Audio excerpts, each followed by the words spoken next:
Hello दोस्तों, आप सभी का स्वागत है आपका अपना चैनल एसएस क्लास 2.0 में। चलिए हम लोग देखते हैं आज के मोस्ट वीवीआई अति लघु प्रश्न। आप लोग इसे देख ले, आपको और कहीं देखने की जरूरत नहीं पड़ेगी, क्योंकि आपको यही से ही 10 में से जरूर 8 क्वेश्चन यही से आएंगे। ठीक है, आपको बढ़ाना तो सिर्फ 5 का ही है, तो आपको 100% यही से मिल जाएगा। ठीक है, चलिए हम लोग अपना क्लास को शुरू करते हैं। पहला प्रश्न है, पद्मा कौन थी बताइए। पद्मा कौन थी? तो पद्मा कलिंग की राजकुमारी थी। ठीक है, पद्मा कलिंग की राजकुमारी थी। क्वेश्चन नंबर 2, अशोक कलिंग पर क्यों आक्रमण किया बताइए।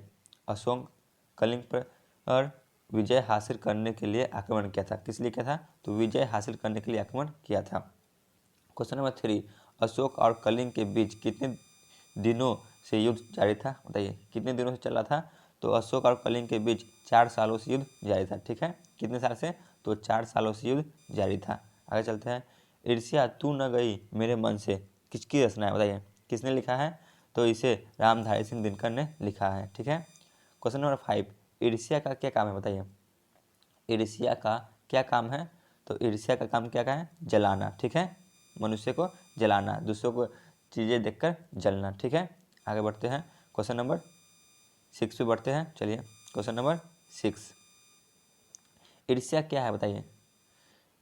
ईर्ष्या मनुष्य के चरित्रित दोष ही नहीं बल्कि आनंद में बाधक है, जो कि हमें आनंद में ही बाधक देता है। हमें हंसने खेलने में बहुत ही दिक्कत होता है इससे। ठीक है, इसीलिए हमें ईर्ष्या बिल्कुल ही नहीं करनी चाहिए। आगे बढ़ते हैं। क्वेश्चन नंबर 7,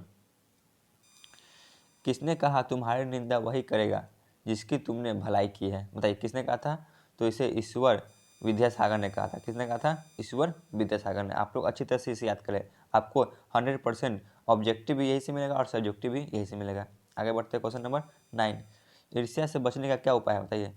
ईर्ष्या बचने का उपाय मानसिक अनुशासन है। हमें अच्छा सोचना चाहिए, अच्छा बातें करना चाहिए। ठीक है, दूसरों से अच्छी तरह से बात करना चाहिए। ईर्ष्या के बचने का यही उपाय है। आगे चलते हैं क्वेश्चन नंबर 9 पे। कबीर दास किस काल के कवि थे बताइए। कबीर दास किस काल के कवि हैं? कबीर दास भक्ति काल के कवि है। ठीक है, किस काल के हैं? तो भक्ति काल के कवि हैं। आगे चलते हैं क्वेश्चन नंबर 10 पे। मोको कहाँ ढूंढे का क्या अर्थ है बताइए। मोको कहाँ ढूंढे, इसका अर्थ क्या है? तो यह कबीर ने लिखे हैं। कबीर कहते हैं कि लोग भगवान को जगह जगह ढूंढते फिरते हैं, जबकि भगवान आत्मा में निवास करते हैं। ठीक है, कि भगवान सभी के अंदर, हर मनुष्य के अंदर निवास करते हैं। उसे मंदिर मस्जिद में ढूंढना वही अर्थ है। ठीक है, कौन कहते हैं? तो यह कबीर कहते हैं। आप लोग इसे अच्छी तरह से याद कर ले, ये मोस्ट वीवीआई है, इसके आने के फुल संभावना है। ठीक है, आगे चलते हैं क्वेश्चन नंबर 11 पे।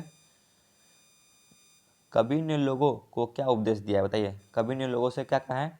तो कबीर ने लोगों को उपदेश दिया कि ब्राह्मण का निवास स्थान आत्मा है, उन्हें मंदिर मस्जिद काबा में ढूंढना व्यर्थ है। ठीक है, उसे कहीं और ढूंढना व्यर्थ है, क्योंकि भगवान हर सभी मनुष्य के आत्मा में निवास करते हैं। आगे चलते हैं क्वेश्चन नंबर 12, मोको शब्द किसके लिए प्रयोग किया गया बताइए। मोको शब्द किसके लिए प्रयोग किया गया है? तो यह शब्द ब्राह्मण के लिए, मतलब कि भगवान के लिए प्रयोग किया गया है। ठीक है, आगे बढ़ते हैं। क्वेश्चन नंबर 13 पे चलते हैं। क्वेश्चन नंबर 13, आप लोग इसे टिक वीवीआई कर लें, ये मोस्ट वीवीआई है। विक्रमशिला कहाँ अवस्थित है बताइए। विक्रमशिला कहाँ अवस्थित है? तो विक्रमशिला आधुनिक भागलपुर जिला कहलगांव के आंतरिक चिक गांव में अवस्थित है। कहाँ है? तो आपको इतना याद नहीं करना है, आप लोग सिर्फ ये याद कर ले, भागलपुर जिला में स्थित है। ठीक है, आपको यही से क्वेश्चन मिलेंगे। क्वेश्चन नंबर 14, विक्रमशिला से उत्कीर्ण विश्वविख्यात विद्वान कौन थे बताइए। विक्रमशिला में कौन कौन विद्वान पढ़े थे? तो इसका सही जवाब होगा विक्रमशिला में उत्कीर्ण विद्वान आर्यभट्ट और अतीश दीपांकर थे। ठीक है, कौन कौन थे? आर्यभट्ट और अतीश दीपंकर। आगे चलते हैं क्वेश्चन नंबर 15 पे। विक्रमशिला का निर्माण कब और किसने किया था बताइए। विक्रमशिला का निर्माण कब और किसने किया था? तो विक्रमशिला का निर्माण 8वीं शताब्दी में। कब हुआ था? तो 8वीं शताब्दी में हुआ था। ठीक है, 8वीं शताब्दी में पाल वंश के प्रतापी राजा धर्मपाल ने किया था। किसने किया था? तो धर्मपाल ने किया था। ठीक है, चलिए आगे चलते हैं। क्वेश्चन नंबर 16, आर्यभट्ट किस विधा के क्षेत्र में विख्यात है बताइए। आर्यभट्ट किस विधा के क्षेत्र में विख्यात है? तो आर्यभट्ट खगोल विधा के क्षेत्र में विख्यात है। ठीक है, खगोल विधा के क्षेत्र में विख्यात है। क्वेश्चन नंबर 17, तिब्बत में बौद्ध धर्म का प्रचार किसने किया, बताइए। तिब्बत में बौद्ध धर्म का प्रसार किसने किया था? तो इसका सही जवाब होगा प्रचार प्रसार अतीश दीपांकर ने किया था। ठीक है, तिब्बत में बौद्ध धर्म का प्रचार अतीश दीपांकर ने किया था। क्वेश्चन नंबर 18, विक्रमशिला की प्रसिद्धि किन सदी तक फैली थी, बताइए। विक्रमशिला की प्रसिद्धि किन सदी तक फैली थी? विक्रमशिला की प्रसिद्धि 10वीं 11वीं, कब शुरू हुआ था? तो 8वीं में। और यह कब तक फैली थी? तो 11वीं शताब्दी तक फैली हुई थी। ठीक है, चलिए आगे बढ़ते हैं क्वेश्चन नंबर 19 पे।